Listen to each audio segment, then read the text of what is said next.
Hey guys, welcome back for another episode of Pro 632 Radio. If you haven't heard, PDRA has secured a sponsorship for the Pro 632 class via Mark Williams with Doug Cook. Hey, sir, welcome to the show. Please give us some background of you and everything you do. Thanks, I appreciate it. I'm pretty excited about this. I've been a fan of PDRA for a while, but some people may or may not know, but Motion Raceworks, the company I started in my basement about 10 years ago, we bought Mark Williams in October of this year. And, this is really my baby right now. I've spent a lot of time working with these guys. And, Motion started, like I said, officially started about 10 years ago. I quit my job and just went all in on that company. And we started as a little speed shop that made a couple of products and building them out of my basement and my garage and all that stuff and shipping it. And then over the years, we just kept, recycling the money, I guess you would call it, reinvesting it. So putting it right back in and just continuing to make products. And not to get too long-winded, but we bought TBM brakes in 2021, I believe. And then at the same time, we bought Rife sensors out of California, moved them to Bradenton, Florida. Spent a couple years really growing that, and then we bought R&R oil pumps, R&R connecting rods. They had an oil pump division that they were done with, and then we kind of turned that into a company we now call Fluid Works, which has evolved from oil pumps. We then got into fuel filters and fuel regulators that we spent a lot of time developing. Started making fittings and all that stuff. We're getting ready to release our new line of billet pans that have pumps attached to them, and even fuel. We're actually getting ready to launch our new mechanical fuel pumps in the next couple of weeks. And then, like I said, in October, we bought Mark Williams. It was a company that I'd run on all my race cars over the last, decade or so and liked their product. And somehow we got paired up with Mark Williams, the original founder, who'd been running it since 1964. And it was just a good fit for us, kind of the next progression and trying to have more solutions under the Motion Raceworks umbrella. And, here we are. So it's been a pretty wild 10 years. That's a lot. Feels like 25, but it's been 10 years with a lot of hours in them. So, all right. It goes by. So you referenced that TBM, the Brakeman company, is housed in Bradenton, Florida now. At what point in your career did you move your operations to Florida? We bought them in, I think we bought them in, it must have been August or September 21. We knew we didn't want to be in California. We wanted to be closer to racing for development and just support and all that stuff. So we moved them in January of 22. When we bought TBM, they were actually right across the street from Willwood and some other companies, and there was a lot of job shops. So they actually didn't make any of the parts in-house. They just farmed them out. So when they showed up, I unloaded the 48-foot semi by myself. And I was like, oh, this is all we got, and they had no machines or anything like that. So we stood up a machine shop and pretty much make every part from scratch in-house now down in Bradenton. So that's been a fun venture. So that was really just a drop shipping type. Hey, we designed it. Somebody else printed for us. Yeah, they had all the parts machined. Obviously, they had the drawings and they designed all the parts, and then they assembled them, tested them, and shipped them. So taking it to the next level and just manufacturing it from in-house was quite the undertaking. But we just started buying machines and bought more machines over time and assembled a crew, and we got a pretty good one now down there. How big is the facility in Bradenton? It's actually fairly small. So when it was really bad timing that we were going to move to Florida because it was right during that boom of housing down there in Florida during COVID. I'd been down there this summer before, or like when we were buying it. I'm like, oh man, they got all kinds of buildings. We got money saved up. We're going to buy a building. Come October, when I started actually getting serious about procuring a building, they didn't have one. So we got this 8,000 square foot building. And we move a lot of brakes out of that little building, but it was kind of cool because it taught us it basically required us to start learning how to use robots so we could produce 24/7, which then increases, it makes it like a 20,000 square foot building because you're doing 3 times the work out of the same building. So, it was good and bad. It taught us to be a lot better at manufacturing and utilizing the space we had. How many employees you have there? There's about 15 there at that building. So we've got a pretty good staff down there. So yeah, it's been that kind of taught us, hey man, we can take a product that's good and just needs some help and take it to the next level. One of the interesting things about TBM is they had a really good caliper.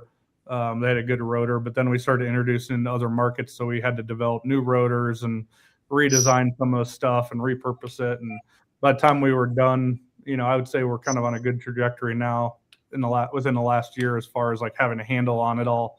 But we pretty much touched every part, redesigned, redrew, repurposed, and so it wasn't as easy as buy a company, turn the key, and keep running it and grow it. It was almost starting from scratch with a little bit of an idea of what we were doing. What about the TBM system makes the car push so easy? Is what floats so well to free up any of that drag that we noticed out of that brake system? The caliper is really a lot of the magic in it. The caliper and the rotor combo kind of together, but it's a substantially stronger caliper than what you see in a lot of stuff that's out there. So that and the fluid design. So over time, what causes a lot of calipers to seize up is they're really flimsy. So they'll flex in the material they're made out of and all that stuff. And then the pistons are trying to push out at weird angles. So they may not have even been good to start with, but then if they don't have a strong enough caliper, it just gets worse and worse and worse. And as rotors warp, then you're working against a warp rotor. So it's kind of a little bit of both, and there's definitely a science in it. And what's interesting is Mark Williams kind of had a similar, specialty and all that. So now we have two companies that make brakes that are really good at that. I wasn't really after the brakes, but now we kind of have two of the really good ones out there. So our show is basically based on PDRA and the Pro 632 category.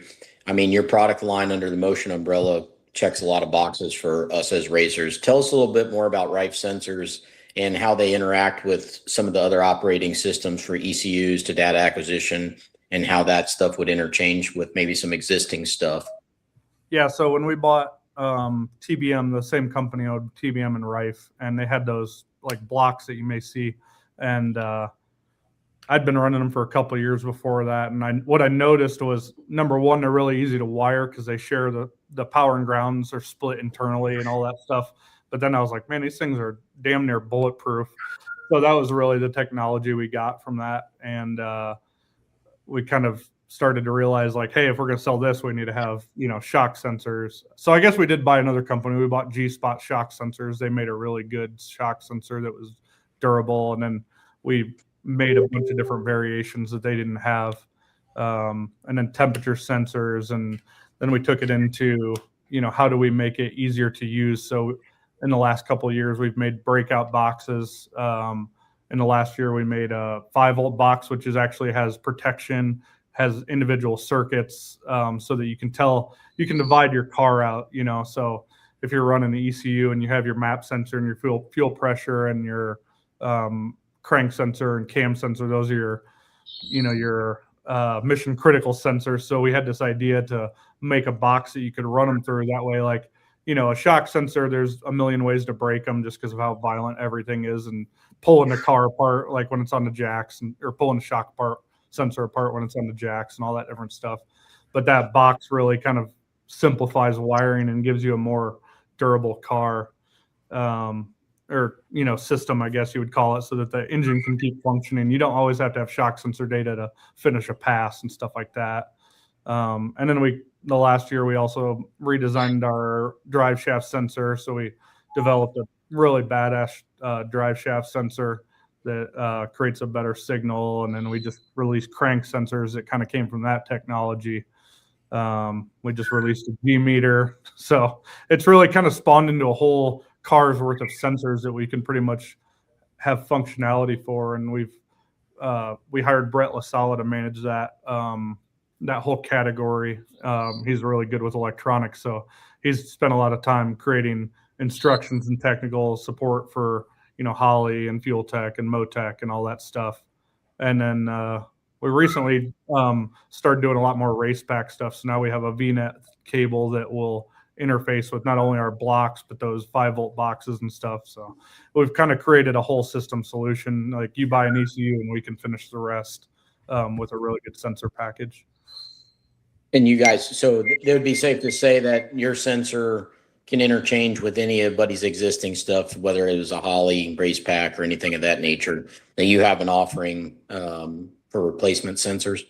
Yeah. So, a lot of people overcomplicate sensors, but we've created some good technical documents. Essentially there's 0 to 5 or 0.45 to 4.5 with calibration. We have a really accurate sensor that we can pretty much interface with anything.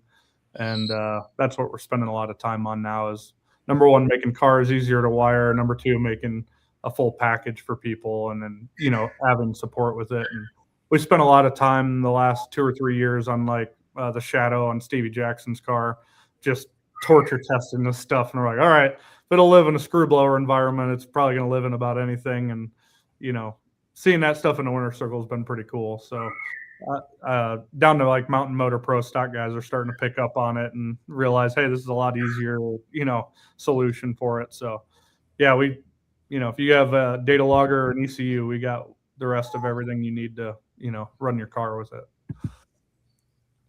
Excellent. Go ahead, Jason. Just a quick question. So if you have an existing race pack, as most of us do in 632, can your shock sensor go right to it? Yep. So that's what we're actually getting ready to release, a race pack shock sensor package. And what's nice about that is we have that VNet module, so we can pretty much give you everything to plug and play it. Okay. And it saves you a good amount of money doing it, quite frankly, because, you run one of our VNet cables to our pressure block, or we have that breakout box. Like I said, you don't have to buy all the individual VNets. You can just run them to those and then run 4 sensors off of it. So it's pretty cost effective in terms of, in addition to being, what I feel is a better sensor package. So. Okay. Nice thing is, we're at a lot of races now, so we have our support trailer. So we always have sensors on site, and, somebody wants to change something or replace something, we have what you need usually. Will you have a support trailer at the PDR races this year? Yeah, we're working on getting to a handful of them this year. My goal would be to get to all of them. So, but we've done a lot of the Winter Series stuff and all that, which I think you guys in the past used to run 632, but we're working on some of the other stuff. So, excellent. That being said, moving on to FluidWorks, that's a company that I'm somewhat familiar with in its past tense. When it was with R&R, I've used some of their pumps. And they had some good varieties for some counter rotation stuff and things like that we've ran some cam driven pumps. Have you guys, since the acquisition of that company, changed anything with the design, or are you adding part numbers, or where are you going with that existing offering platform? Yeah, so they had like you said, a really good pump. It's a spur gear pump, so it's really durable. We actually just had it on Jeff Pierce's Pro Mod this last weekend. So basically what we took was a really good design, learned how to make it, because that stuff is fairly complicated to make. But then also Mike was building those all one by one. He'd get an order, he'd go out and make the shafts, he'd have the housings, but we're trying to make it more readily available. So we have everything ready to go. I think we have 196 unique combinations. So single stage to 7 stage, we have 1 inch, 1 3/8, and 2 inch sections. And then, like I said, we have them anywhere from bolt on to your LS engine all the way to a Noonan, 4.9 deal and everything in between. So yeah, we've really just kind of expanded what it can be used on. And you referenced earlier that you're making a pan with an integral pump, and I would assume internal manifold for the scavenge sections. Can you elaborate on that? Yeah, so all of our dry sump stuff is internally manifolded. You can, of course, run individual fittings out of it if you want to for just more scavenging, but the pan mount stuff is kind of something we needed. I wanted out of necessity, just running. I have a Nova with a late model LT engine, and I was like, it'd be sure nice to get rid of all these hoses for serviceability and all that. So we've last year and a half we've been testing pan mount stuff, and So we'll have those for most of the modern late model platforms, and then the goal would be to start servicing, the big block and the Hemi stuff in the future after that. So it's a pretty exciting deal for us just to be able to offer a full solution for people. Yeah, that's excellent. I'm really excited about what you've brought to the area too. I'm a Central Florida based company as well, and I'll tell you what, the car culture is really good here, and I'm really excited to see what you guys are doing. That being said, Mark Williams is still based out of Colorado, or are you guys moving that to Florida as well? No, so our main facility is in Iowa. So Motion's kind of like the mothership. I mean, it's substantially bigger than Mark Williams in Florida and TBM in Florida. We really just wanted to get closer to the racer. So we do a lot of stuff out of TBM for Motion, Rife, and all that stuff. But after buying Mark Williams and spending some time here, number one, they have great employees. These guys are just excellent machinists. They know the stuff inside and out. And then one of the unique things about Mark Williams is if you walk through here, they do stuff from start to finish. So they get raw material in, raw forgings, and when it comes out of here, it's heat treated, plated. We have in-house heat treating, of course, all the equipment stuff, and then we do our own plating. So it would be a bear of a company to move. And right now, it's just, since we bought it in October, it's just exploded. So for our, short and medium term horizon, I can't see moving it. They got a really good operation, and what's really cool is we were able to say reintroduce it back into the market, especially some of the small tire stuff. They hadn't been advertising a lot, so it's amazing how quickly people forget.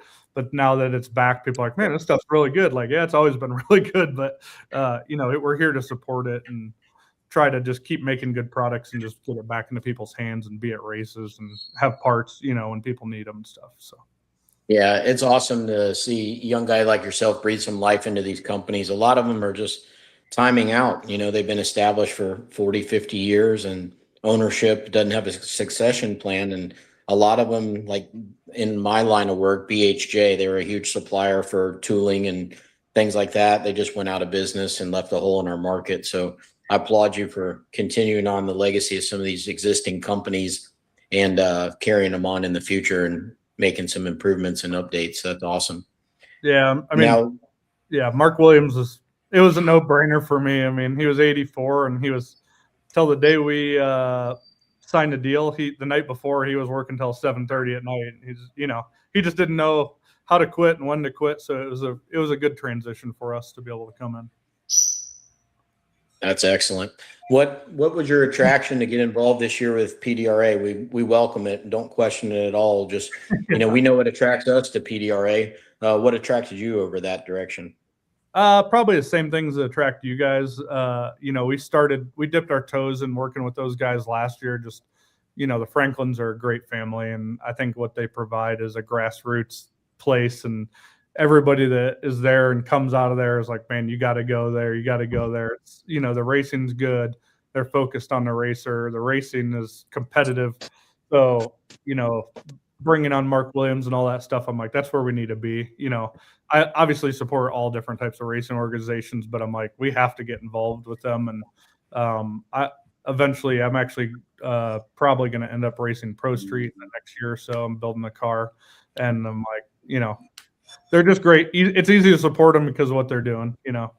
Everybody's there and everybody's happy, and so it just fits well with our culture too. There's a lot of. How many classes are you supporting at PDRA? So we jumped on with obviously 632, and then Top Dragster. They were looking for sponsorship, and we have a lot of good products for them. So TBM jumped on with Top Dragster. So 2 this year. Like I said, I'm looking forward to it across the board, and front to back at that organization, there's people that run all of our different families of products. So I figured that was a good foot in the door and keeping that stuff going. Yeah, there's definitely a lot of parallels between your company and PDRA, between, just a real reliable product and, level of professionalism, and everything seems to be, really well ran. I'm a big fan of your umbrella of companies as well as the PDRA. moving forward, you mentioned yourself maybe getting some involvement. Could we also maybe see Brett come over and run a little bit with us, or Potentially. Stevie show up time to time again with some of, your guys that are either, sponsored, involved, or employed under your umbrella? I'd love to see some of those guys come out. Yeah, definitely. Like, I'm hoping in the next 6 months or year, my life smooths out a little bit to the point where I can enjoy racing again. When I started Motion, I actually had an Ultra Street car that I'd built, and I was racing, and it kind of hit a crossroads where I was like, all right, dude, you're gonna have to choose a path, one or the other, if you want to make parts or want to race. So I took some time off, and I've had a couple drag and drive cars that I've done just because it fit well. I could just show up, once or twice a year. But like I said, I'm ready to get more serious. I know Stevie's got Tim Papp and Fletcher. He helps out, and Yes. Mikey Cecina over in Pro Street. So I'm sure you'll see more of those guys. And I have a feeling Brett's doing LDR this year. He's really hot on wanting to win a championship in LDR.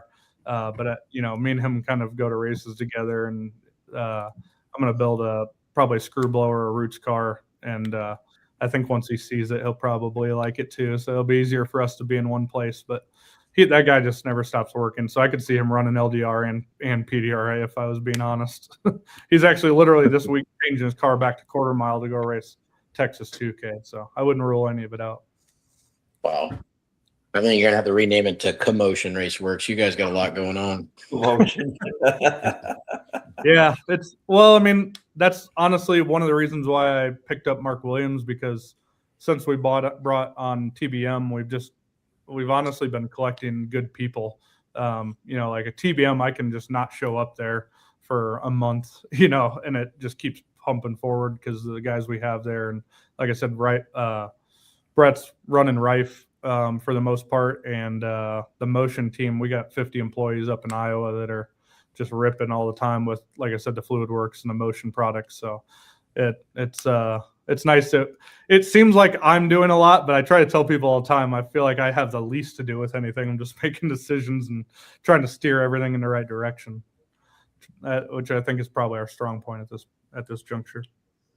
Now, I understand that Mark Williams is new to you since October, but do you have any new offerings from a product lineup that you have coming down the pipe? Yeah, actually, literally right before this, they've had, like I mentioned earlier, they've had good brakes, but they had a cast caliper. They did some casting in house and outside, and we were wanting. A lot of people in sportsman racing love their brakes, so we actually just redesigned their caliper. We have a new 7075 billet aluminum caliper that's getting ready to release, and then from there, the rear end stuff. They're modular, which a lot of guys in 632 and all different stuff run. We're kind of reviving their modular platform in terms of we're building new brackets with more, 4-link holes and wishbone locations and, reverse shock mounts that are adjustable and stuff like that. So we're kind of building off of a lot of their platforms they already had. And then in addition to that, what's kind of crazy is like if you walk through Mark Williams, or when I walked through Mark Williams when I bought it, I'm like, I've never seen that product before. They're like, yeah, we built it. We never released it. So they had a whole slew of stuff that, they just never released. So we're testing a lot of that stuff heavily, just trying to get it. A lot of it's pretty cool technology. We're just getting it ready to release. So we're just trying to, my main concern when I buy a company, and especially being, a younger guy, everybody's like, they ruined it. That, like when we bought it and we announced it, everybody's like, oh, good, it's not going to be the same. I'm like, no, it's going to be the same and better, because we're going to just bring new technology and new ideas. So we're just really careful to make sure everything would, make Mark proud when we release it, basically at that point. So I would say we're a few months out from really starting to pump some new stuff out. Let's talk technical stuff a little bit on the Mark Williams side. Some stuff with ours in 632 where we're limited on cubic inch and nitrous and things like that. We're really kind of a moderate horsepower category. So we always are looking elsewhere to find performance in the car outside of the engine. Tell us a little bit about what you guys have for offerings for, say, reduced resistance in the third member, or gun drilled axles, lightened ring and pinions. I know in the past I had some 500-inch NHRA involvement, and we run a titanium spool, things of that nature. What do you guys have that, maybe some of our competitors aren't aware of that could maybe add some performance to their car outside of just, pure power? Yeah, that was kind of the interesting thing with Mark Williams, kind of going along with the parts that nobody ever saw or got released, but they kind of had like a secret menu, and some people knew about aluminum spools and like, I mean, medium pinion gears. I've tested our aluminum spools in like 2,500 horsepower cars, and like that was again one of the things that drew me to Mark Williams. When you and I'm working on it on a customer facing level, is like, how do I teach people what we have? But I've tested this stuff on bigger power cars and stuff, and you're like, when you hold our aluminum spool, aluminum yoke third member, you're like, holy shit! Like, put it up in the car with one hand, and I would say we probably have arguably one of the best third member guys in the world here. His name's Brad, and you guys have experienced it, but down to stock, super stock, like they're the same way, looking for every ounce of everything because they're power limited. So you spin our stuff, and it's we have rem polishing, we have cryo treatment in house, we have ring gear lightning, we have all different types of ring and pinions. They haven't made the titanium spools for quite a while. But it's something we're looking at bringing back. But the aluminum stuff is pretty badass and quite strong. So, that, and then down to like our aluminum drive shafts, just bringing that back to people. Like, a lot of people don't realize those aluminum drive shafts are actually lighter than a lot of carbon drive shafts and stronger. So, trying to reintroduce that into the world. And we make carbon, but there's a lot of titanium, parts that we make and stuff like that. So. What I actually build all of our own websites for Motion, TBM, Motion, and Mark Williams, and maintain them and all that myself. That's kind of like what I am passionate about. So trying to make that available on the website so you can just click an order and not have to know somebody or call in and ask about it is really one of my new things that I'm working on. Excellent. Now, you guys offer some ceramic bearings and things of that nature. We do for the third members. Yeah, we do. We have. On our pinion supports, that's another, one of the secret magics of Mark Williams. Our pinion supports are phenomenal, and that's why most people use them, whether than a different billet case than what we make and stuff. But we have, dual ball bearing, and we have, tapered ball bearing options. We have ceramic bearing options for, the spool bearings and the pinion supports and all that stuff. And there's cases where they should and shouldn't be used, but we have a good team of people here that you call in. They'll tell you, here's my use case, give you a good recommendation. But even down to our, tapered stuff. So tolerances and the finishes we have, they spin pretty freely, which is worth some good horsepower. Sure. Now, you made mention of the aluminum drive shaft earlier about the strength and weight versus carbon fiber. Now, talking about weight and rotating mass and things of that nature, gun drilling and axle in our category, it's always been told to me that it makes it stronger. Can you elaborate on that a bit? I think that's kind of a wives' tale. It doesn't necessarily make it stronger, but a lot of times, like, our 300M axles are so strong that a lot of times you're more than good with it. I definitely seen a rumor out there. It makes it stronger. It actually weakens it. But the strength of our 300M axles and the way we heat treat them allows us to do that. And really not, even pro mod cars have, gun drilled axles. And we do offer a wide variety of different gun drilled sizes. So we can really tailor it to what the power level it's at, and we kind of have a really good I would say chemistry on that. It's funny, I'm actually at Mark Williams this week, and we were looking at processes because we're starting to ramp up and how do we speed things up, and we're like, well, do we really need all these gun drill sizes? And we had one that was an axle. We moved up to the next, I think it was 7, and it was another 16-inch gun drill, and you'd be surprised how much weight that pulls out of it from one side to the other. And they just have some really cool technology with that. And then we recently just made available our one-piece axles for Mark Williams. That was something that I know they've been doing in Top Fuel and stuff for a while, but wide rear ends like we run in door cars and stuff. wasn't really readily available. So now we can do almost a 43, I think it's like 42.5-inch side to side. And guys like Marty Marilat and stuff have been starting to mess with them. And they're like, I can't believe how much, this is just anecdotal, of course. They're like, it makes a huge difference in terms of the rear steer and everything. So Yeah, like the Chris, I'm familiar with like a Chrisman, and they had a live axle, one piece axle in theirs, and we'd have to run like zero rear steer in those cars when running that. And it was phenomenal. Like it was one of those things that you had to see it to believe it. It's really a neat concept. yeah, and they, like I said, they have such unique equipment here at Mark Williams that, you know, we're able to do stuff like that nobody else can do, and those widths and stuff like that. So, but again, I'm hesitant to preach too much about it or tout our horn too much about it, because it is an anecdotal thing. I don't know how we prove it otherwise. You know, It's hard to simulate a car, but once you have it in there, you're like, that's pretty nice. Well, I'll do it a little bit for you. Back in the mid 2000s, we had a Vanishing Point built us an Outlaw 10.5 car, and it had 11-inch Mark Williams in the rear with an oil pump on it and all that kind of stuff. And over the 5 seasons that we ran that car, we never put a ring and pinion in it. And that was a 3,000 pound car. Back then we would go 420s with a nitrous engine, and never once put a ring and pinion in it. We sold it to a doctor up in the Northeast, and we put a turbo engine in it, and who knows, it might even still have that same ring and pinion in there. But it was a little bit hefty on the front side, but man, it earned its money over time for sure. It was phenomenal. Yeah, it's that's a good piece. It really is. Other than that, so what? As far as being a sponsor, kind of going to put you on a spot here. What would you like to see from us racers in the class that you're sponsoring?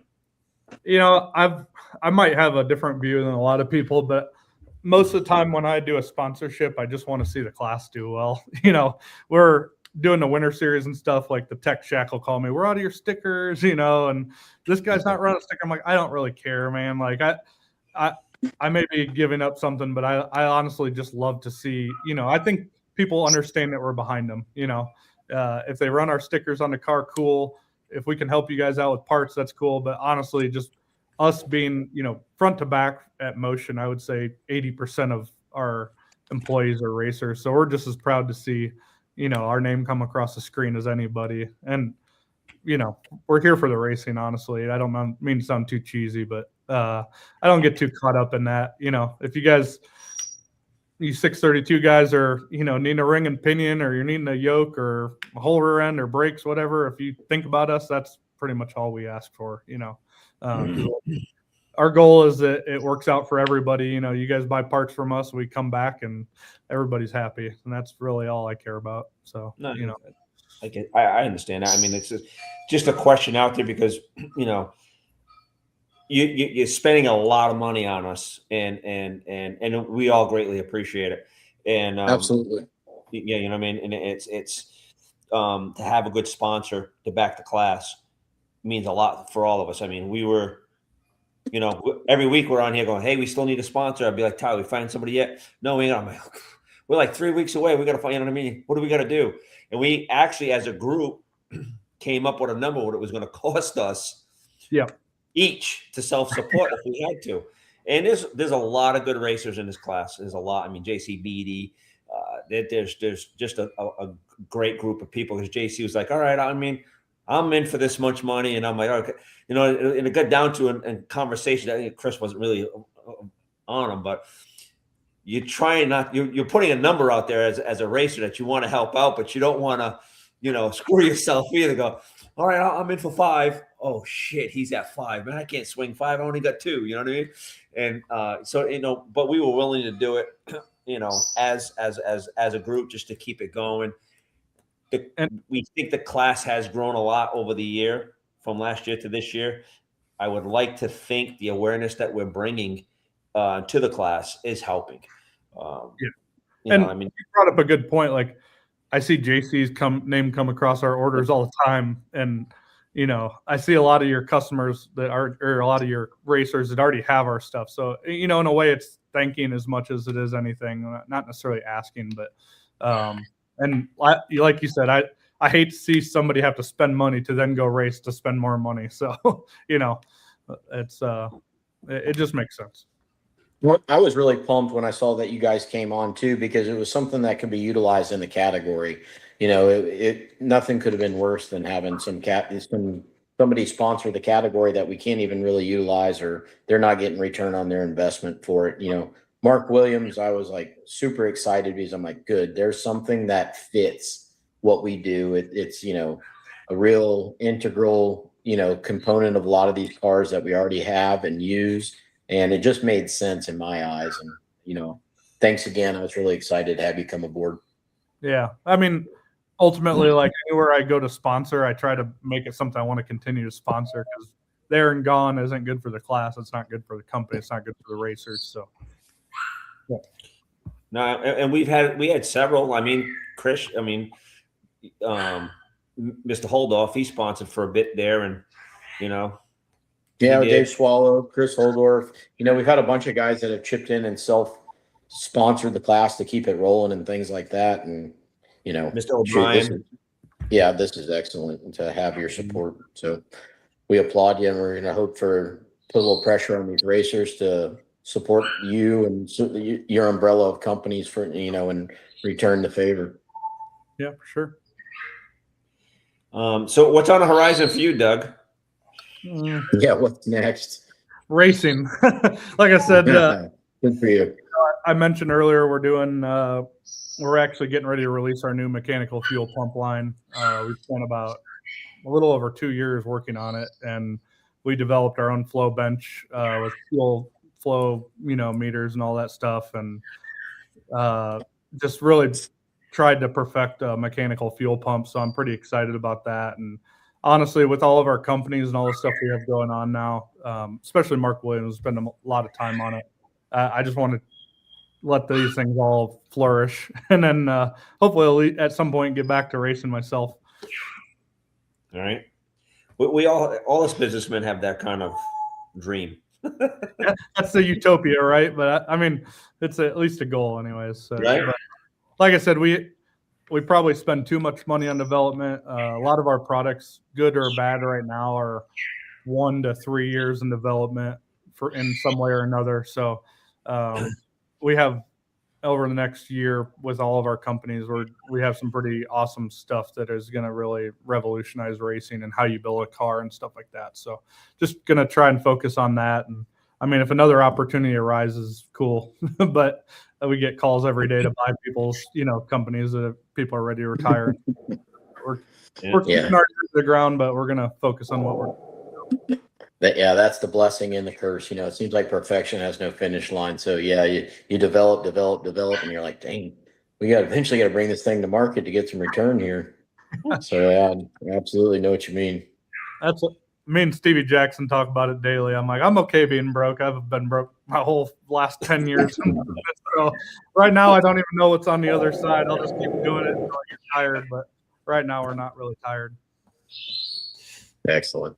Good at being broke. We know how to manage it and live in it. I tell everybody I live like a college kid, so I don't have a lot of expensive taste outside of race cars.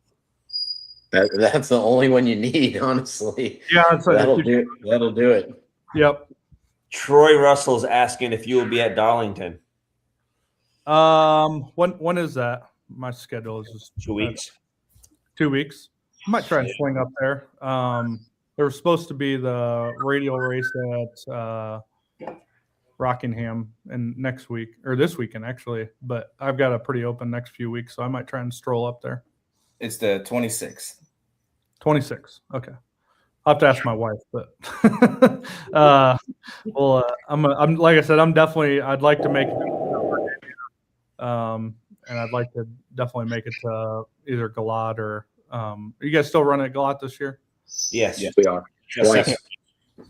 I have a really hard time. It's kind of been crazy in the last year, like with the IHRA and NHRA and all the radial stuff and pro mod stuff. It's like, I think I've been at a race the last probably 8 of the last 10 weekends, it seems like. So living at the racetrack, right?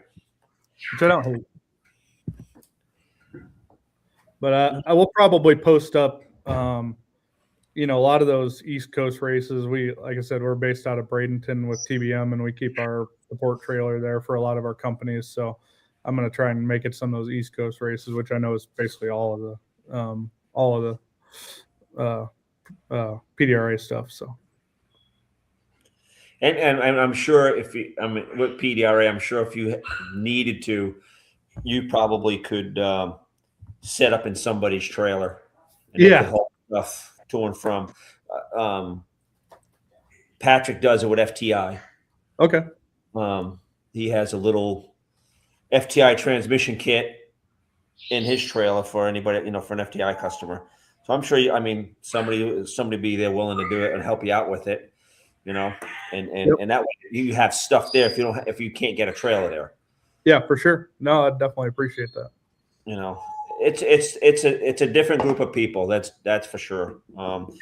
We lost Mountain Motor Pro Stock, and there's a lot of good guys that we're not going to race with anymore because they're going to IHRA. But and Patrick's guy, actually Jordan, runs Mountain Motor Pro Stock. So now Patrick's coming in my trailer, so Okay. I'll be taking Patrick's stuff back and forth and for the season. But there's just a lot of good people trustworthy people. You can give what you got to give, and they'll work with you on it. You know what I mean? To get it sold or help other racers out. And Braille Battery, she knows. Heather knows who has spare batteries and chargers in trailers. So if you call not doing it anymore. Go see Jason. Go see because I keep spares. Alan O'Brien keeps spares. I have a charger. He's got chargers. So she'll just direct people there. And then we have to take care of it with her. And she'll just send us another one. You know what I mean? So we just swap it out. They pay her, Braille directly and it goes from there. So, we all do it. You know what I mean? Yep. So that's an option if you don't have a trailer to go to PDR.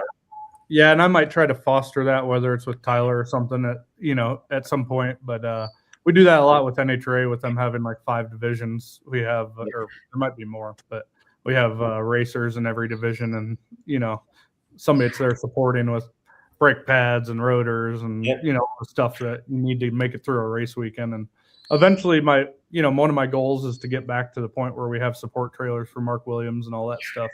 Probably won't happen until next year, but we'll see what happens. That's a whole nother monster. Yeah, honestly, it's. If you look at what some of these, I think Rossler and M&M, and I don't know who else does it, but like those guys just showing up to races, rebuilding transmissions, like that's a lifestyle, man. You got to find the right people to do that. So it's like the tire guys. You know what I mean? Yeah. Mickey's got the same tire guys. Chris is at every time we turn, he's at every race, and it's like, do you ever go home? He's like, yeah, for a day or two. Yeah, they don't let you fly. He's like, no, I got to ride in the rig. And I'm like, oh, God, at least they can let you fly. You know what I mean? I feel like those guys don't get enough credit for what they do because they're definitely hard workers and committed to it all. Yeah, and everybody's, they just really work on everybody's rim and tire, whether it's missing washers, nuts, bolts, right? Here you go, change them for me. Exactly. All beat up and bent, and you know what I mean? So they get carbon dust dust all over their shit. You know what I mean? Oh, yeah. They work hard at it. We just did a Mickey tire test, and if they didn't have 300 pairs of tires sitting out in Orlando, they didn't have 50, and it just changing tires and tires. We put 4 different tires on the dragster and 3 on my car in 2 days, and there was probably 20 cars there testing. And they just whip out tires and tires and tires. Hit, make a lick, change this. All right, another set of rims. Want to put another set of tires on. And them guys and girls, they just didn't stop. Yeah, they're definitely committed. And you notice it more when you're at a tire test because that's all you're doing is tire testing. Yeah. How much do they do when there's 300-400 cars there, and you're not really paying attention to them, right? And all you gotta do is watch the golf carts go by with new tires. You're like, oh, they're working hard. All right. How much money is that? It's $1,000 every time a golf cart goes by. Yep. So, sure. But that should, if you needed it, I'm sure we could find somebody that was willing to work with you to move stuff around if you had to. I appreciate it. Set up shop. Clayton did it with us for a bit at Chassis. He did it with us for a bit, and then now he's just at IHRA all the time with Mountain Motor Pro Stock. So, but we used to haul a bunch of shit around. Hopefully, if you needed it, and just ask, Doug. I mean, if you ask, it'll get answered. Yeah. You got anything else, Chris? No, that's about it. Just appreciation, and we're looking forward to, trying to support you in return. Yeah. It's going to be an exciting year of racing. I think our car count's going to be up, and hopefully with what we are doing to turn the class around, or intentions of turning the class around, and your involvement, maybe we can even get back at the Winter Series this next year. So Yeah. Yes. be exciting. Can you get us back in the Winter Series? Me and Patrick, like it's our home track. I'll put in a good word. I can't make any promises, but I definitely like to see you guys back there. That's cool. Especially It was like, what do we have? Like 4 weeks before we were going to go, Patrick, and Victor said, "Nope, not happening." I'm like, "Oh, you're kidding me? What do you mean?" Well, in all fairness, we didn't really show up and support and represent. We had 7 cars show up for the last one, and they're all from Florida. So we got to put a little pressure on everybody else to do their part too. And I think the tracks will respond wherever the action's at. Yeah, I think, they're looking for car count, and, unfortunately, the Winter Series gives us the time to race when nobody's racing, but unfortunately, not everybody's got the budget to get there. And so I think if we work on the car count and get people committed, I don't know how they could say no. There you go. There it is, guys. Come on. Right? No pressure. No pressure from the sponsor. No pressure. Whatsoever. Pressure. Hey, sir. We don't want to keep you much more. We know you still have a busy day today. Thank you very much for joining us and answering the questions. Make sure you let us know how we can help you grow this, because it's important. We'll make sure we have Mark Williams up here on the thing for us. Very cool. Because it's a very meaningful for us that Yes. you came on board. And if you want us to tag, we're gonna make sure everybody. I don't know if you've seen our posts, but we'll make sure everybody tags, shares, posts. Anytime you produce something unique or special, especially something that's gonna be lightweight and useful for us 632 guys, share it to us. We'll make sure we post it as much as possible and try to get as much feedback for you that we can. Yeah, no, and that's a good point, because social media is the freest way to get exposure. And we've been, if you watch the Mark Williams page, again, that's something I do most of myself in my free time. But that exposure is free. It's easy. And if you guys have parts or get parts, whatever, just tag us, and we'd love to share it and show people what you guys have and all the unique combinations. So, hey, you heard him. Hey, if you got your parts, your Mark Williams stuff, Rife, whatever else too, because it's part holistically. Tag them, let them see it, show your support. We greatly appreciate it. Anybody else got anything going around the corner room real quick? Yeah, but I just heard Doug say, "Show us your rear end." That's it. you guys, none of you guys. I want to give a shout out to Tyler. Thank you for his effort for sealing the deal with you to get us a sponsor, and obviously Procoms ELS for the show. And what else we can do? You know what I mean? For help you, for helping us, man. Greatly appreciate it. Like you said, Tyler's a man. He's unsung hero a lot of times, so I appreciate it. And thanks for having me on, guys. All right, thank you. Thank you. All right, thank you. Good night, everybody. Good night.